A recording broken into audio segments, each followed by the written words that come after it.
PX20 ba to? Violet na ang kung anong PX20. Bagong packing pala ito. So wala na yung blue.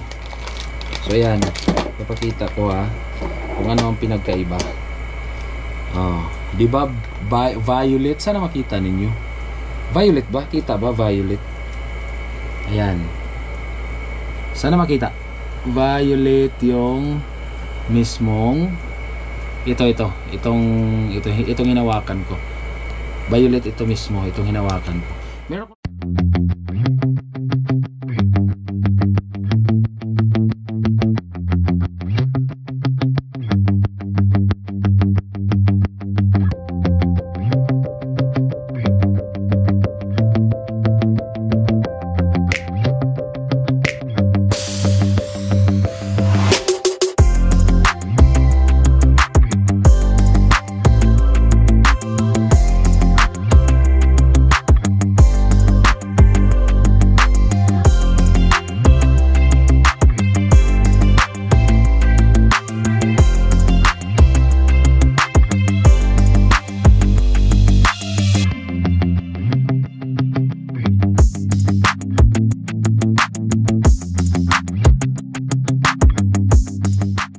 good evening sa lahat.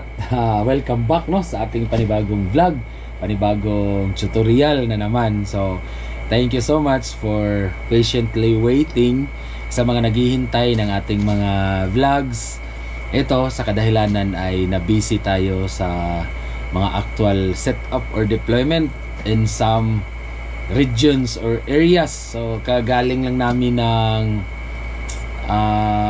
Quezon province, galing kami ng Negros, Mindanao for setup. But yun nga, last natin na video is yung about OTDR videos. Maraming mga request, ang daming mga kung ano-anong nire-request ng ating mga minamahal na mga followers at subscribers sa ating YouTube. So may i-share lang ako o may ibabalita lang ako na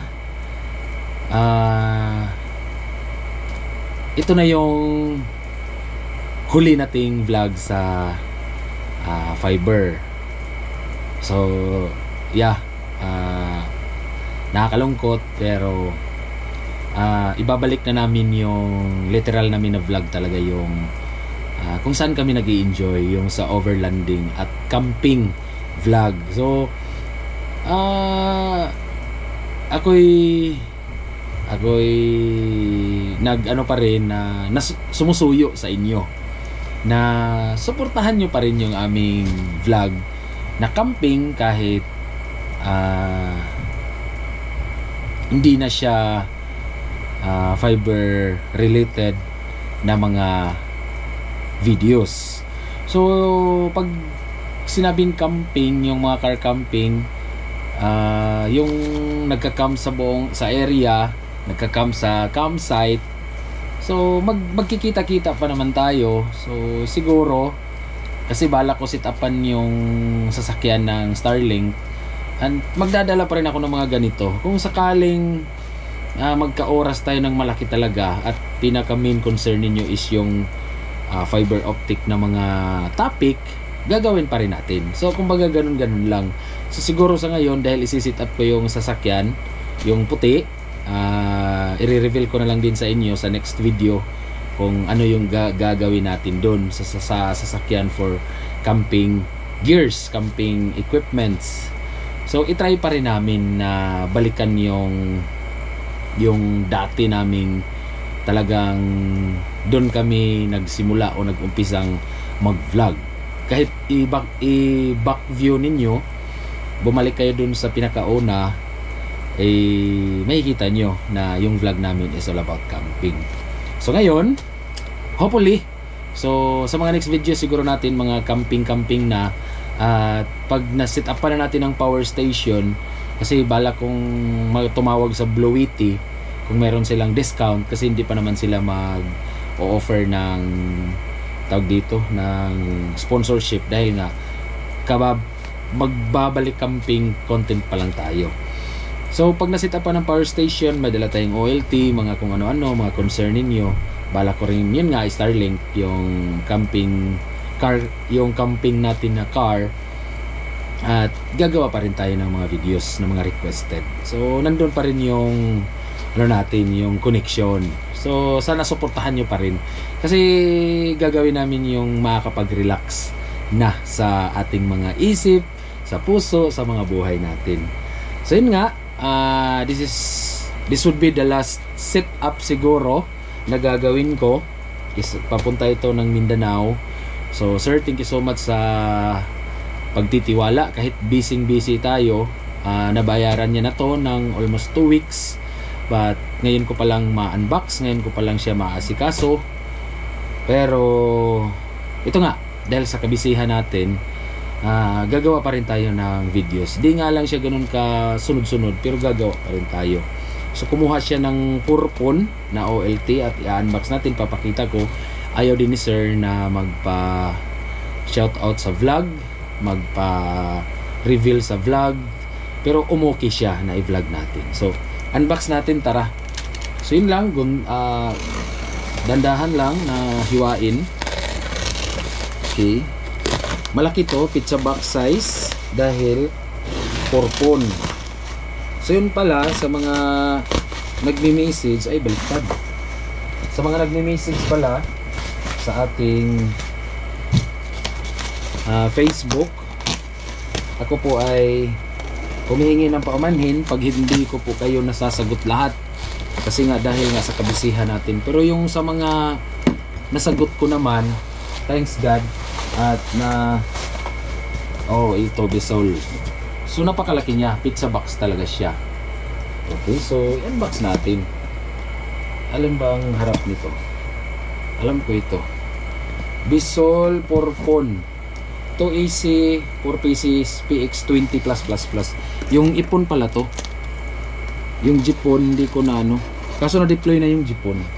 Shoutout pala sa ating mga malulupit na mga bago ko pala tapusin ito, mag-shoutout tayo. Punta tayo sa community. Shoutout kay Jewel Rich Cafranca 1940. Iwan ko kung taga saan si sir. Shoutout kay Glenn Eric Vlog 2067. Shoutout kay Juji Cruz 6328. New subs here, working po ba ang port ng IoT sa ganyang config? Salamat. Yung 1.0 po natin na OLT review.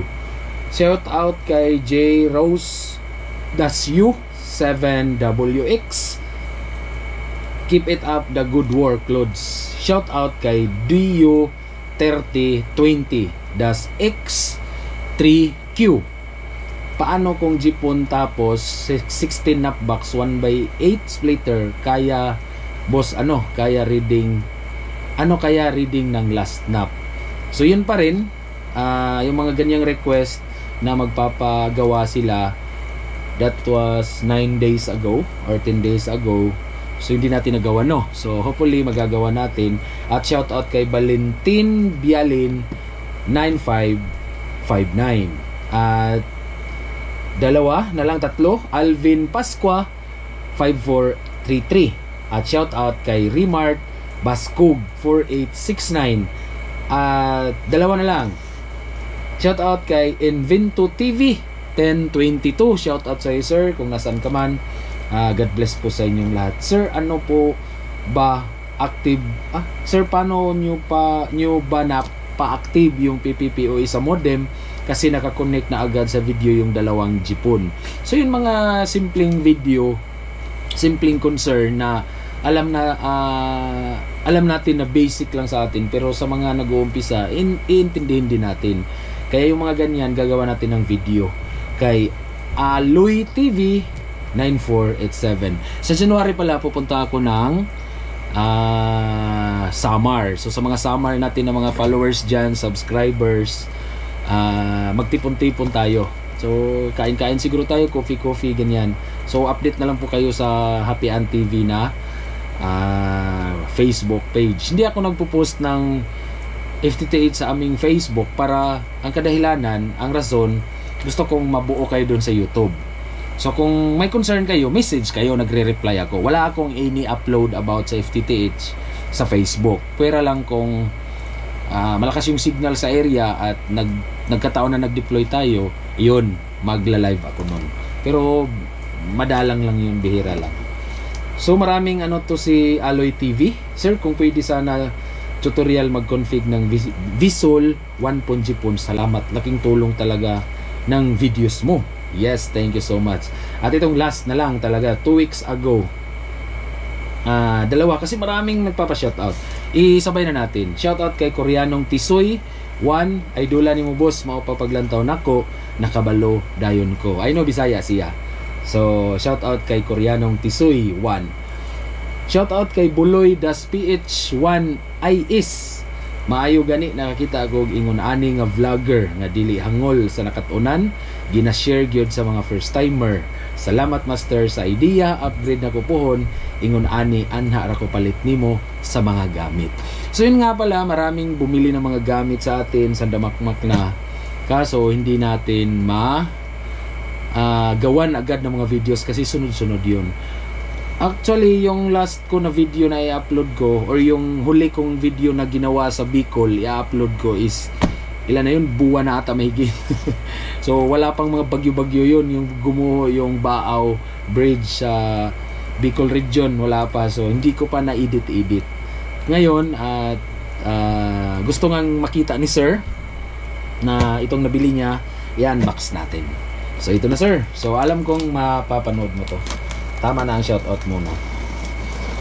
Okay, so unboxing tayo ng Visual. So ayan, fresh na fresh talaga. Wala talaga siyang katandog-tandog or wala siyang kagalaw-galaw. So ito lang yung makikita nyo sa loob ng box. So, ay baliktad pala ito. Ay sige na lang. Baliktad yung pagkalagay. Kasi sabi up tapos tabi. Ganun talaga. Ipapakita ko yung yung level ha. Ayan Kita nyo, naka-up yung arrow. Pero tingnan nyo yung loob, baliktad. Itong mga Chinese talaga. Ayan, baliktad ito. Palatandaan na baliktad kasi ito yung nakuha natin, yung mismong may mga slot-slot. So anyway, kaya magagawa dyan, sila yung nag-packing. Okay, lagay ko na lang sa baba ito. At kukunin na lang natin. So ito yung laman. Re-readingan natin to para makita ni Sir na may reading. So ito yung laman pala. Tapos mayroong module 4 PX20 ba to? Violet na ang kuan ng PX20. Bagong packing pala ito. So wala na yung blue. So ayan, papakita ko kung ano ang pinagkaiba. Di ba violet? Sana makita ninyo. Violet ba? Kita ba violet? Ayan. Sana makita. Violet yung mismong itong hinawakan ko. Violet ito mismo, itong hinawakan ko. Meron kong luma dito, blue. Papakita ko lang din para malaman ninyo. Meron ba? Alam ko nandito yun wala. Saan kaya yun? Ito. Ito, luma. Ito yung lumang modelo. Blue. Ayan, blue. Sana makita. Tapos ito violet. Ito yung bago, violet. Okay, re-reading nga natin dahil sa ito pala spare to sa isang OLT ko na nandun sa Upland. 3 pun lang pala yung nagamit dun. Kaya may spare ako. May extra. So kunin ko lang yung OTDR. So OTDR natin, mahiwagang OTDR. Yun pa, hindi pa ako nakapaggawa ng actual video nito. So meron tayong wag na lang pala ito na lang. So OTDR for reading, OPM, lagay natin sa OPM at i-dim natin yung light. Okay, so dalawang power, sir. Ayan, kitang-kita naman. At apat na module, dalawa. Don't worry sir, magre-reading tayo. Gagawa tayo ng walkthrough video. Hindi na lang natin siguro gawin yung activation ng modem. Kasi, sad to say, wala rin akong modem. So sa mga na-miss tayo, no? Ganun talaga.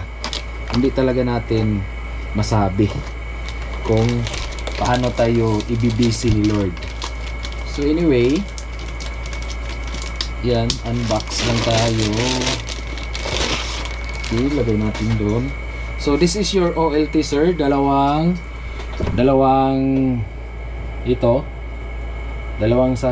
saksakan. So kita naman siguro dito na lang para klaro. Dalawang saksakan. Ayan. Kanya-kanyang power switch. So dito nyo ilagay yun sir, yung ito.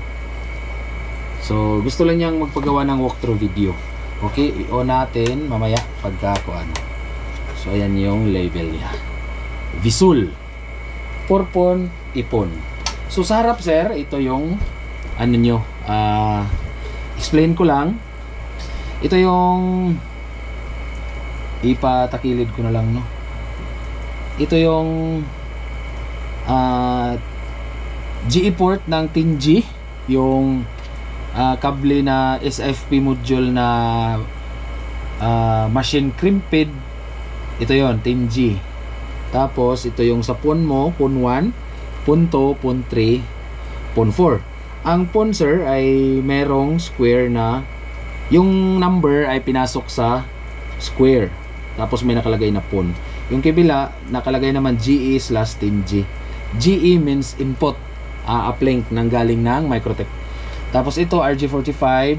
Tapos itong console at aux, yung console di ko alam, hindi ko na ano to kung anong gamit niya. Comment na lang down below sa mga may alam.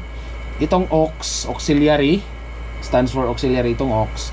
Dito may sasaksak yung papuntang laptop na RJ45 o kaya yung tawag dito para sa PC to configure or papasokin mo yung dashboard ng OLT. Okay, so i-powered on natin. Isa lang yung gagamitin ko kasi yung port ko ng outlet ay isa lang ang merong ground. Kasi hindi ko na puputulin sir. Para pagdating dyan sa inyo, buo pa rin. Pero sa iba pinuputol to kasi wala naman tong kwenta sa Pilipinas. Okay, so saksak natin. Dito natin isaksak sa yun pala, power 1. Yun pala, take note always, dapat bago nyo pala isaksak itong inyong cord, AC cord, dapat nakasaksak na nyo na yung mga module ninyo, PON module. So interchange in any order sir, wala siyang palatandaan o wala siyang guide na kung ito talaga mauna, ganyan, wala. So any interchange siya pwede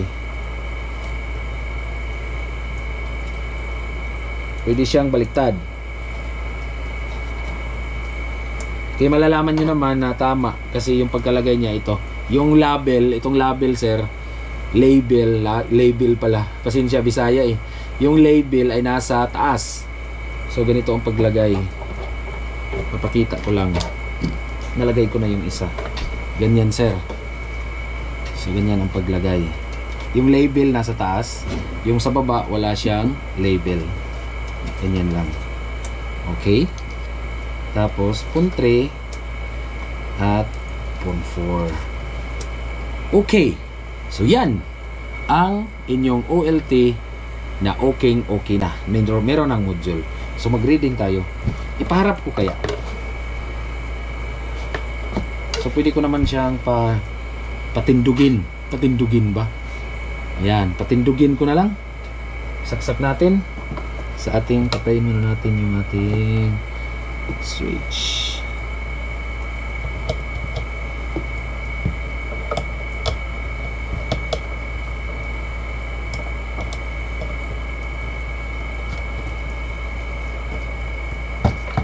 Ito. Okay, so ayan na sir, nasaksak na. I-on na natin, power 1, iilaw to. Yun. All goods. So yun pala, re-readingan natin, titingnan natin kung talaga bang PX20+++. So pag sinabing PX20+++, ibig sabihin nun ay 9 dBE module. Tamang-tama, nag-dim na ang ating OTDR, makikita na yung reading.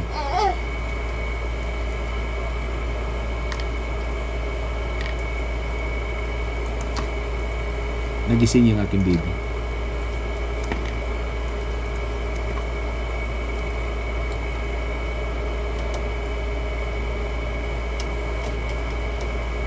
Saksakan natin. Sana hindi magising. Nandun natutulog. Wala pa. May konti. Okay, yun pala. Sa mga gustong bumili nito, marami tayong stocks nito. Nandun sa warehouse. So meron tayong mga makukunan din agad. So shout out sa mga ating followers, subscribers, at sa ating mga malulupit na mga commenters, nagko-comment sa ating. Ang haba pa nang isa-shout out. Kaso wala na talaga akong oras. So meron pa nga taga Kenya. So wala busy super busy. Ayan. So buhay na. Sa PUN 1 sir, ayan nakuha natin 9.70. Okay? So kitang-kita naman no, 9.70. Tapos sa punto 9.58. Okay. So bago yung pat score natin, may cover. Sa PUN 3 9.96. Alam ko 9.96, 97. Ganyan, almost 10. Ganda ng reading sir. Alapit nitong bagong module pala. Itong huli ay 9.20. Wow. So ayan yung mga reading sir ng inyong PUN. So yun pala, sa magsiset up nito sir, kasi hindi ko to i-actual ko pala ito. So susunod na lang ako o kaya dadalhin ko. Ang hinihintay na lang nito is yung 12 core na kable. Kasi ano to tawag dito, multi-core. So talagang telco grade siya, 12 core. LCP1, LCP2, LCP3, LCP4. Okay. So ngayon, nareadingan na natin sir. At nasa sa inyo na lang po kung paano niyo ito ma-integrate pagkatapos natin i-set up. So see you soon. At yun pala, sa December 11 meron akong training na meeting for Pampanga client. So see you soon sir.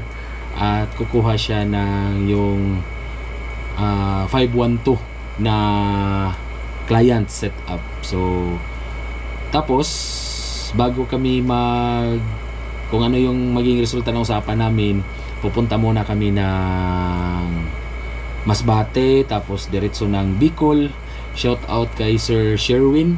Sir, God bless everyone sa inyong family. Malaki yung naitulong din ninyong favor sa amin, sa pamilya namin, sa team namin. So hoping that matatapos na ninyong madugtong yung inyong backbone, kasi iniwan lang natin sila na sila yung gagawa ng enclosure 12 core idudugtong nila. O kung sa Bicolano ay duksong. Hopefully maduksong na ninyo sir, at kita-kits soon, very soon na yun, kasi siguro sana hindi tayo magpapasko sa Luzon. Sa mga, pero sa tingin ko nandyan tayo sa December sa Luzon after ng Mindanao. So see you soon, at maraming salamat sa ating mga followers, subscribers. I-edit ko tong video na to, mapapanood nyo to mamaya siguro. Ihahabol ko na lang kasi bukas alis din kami, pupunta ng city for some materials din na kukunin galing yung isang materialis may binili akong kakaiba. So makikita nyo rin yan, from Germany, amplifier siya for FTTH, tapos yung iba is direct China. So thank you so much sa mga client natin out there na mga na-set up pa natin. Ito pala si Sir Adam Limbagan, nag-comment siya. Sir, salamat ng marami sa pagturo nyo po. from Negros Quezon province pala, dyan sa Mulanay. Shout out sir. At yung sa Sariaya, kalimutan ko na yung pangalan. See you soon. So yung mga client pala natin na naset upan, dadaanan pala natin yun. Kakamustahin lang, hindi na sila magbabayad ng kung ano-ano. Dadaanan lang, tapos stay tayo ng one night dun sa lugar nila, chika-chika, tabi-tabi ba kung sa Bisaya, tapos pinto-pinto, kain-kain. At titingnan natin yung mga setup nila at nag-success ba at talaga bang nag-prosper. So to God be the glory, and God bless everyone kung saan man kayo banda sa mundo. Lahat ng mga clients natin, God bless sa inyong lahat at naway nag-prosper ang inyong mga setup, inyong mga system. So si Lord ay gagabay sa atin at nothing is impossible with God. Hallelujah.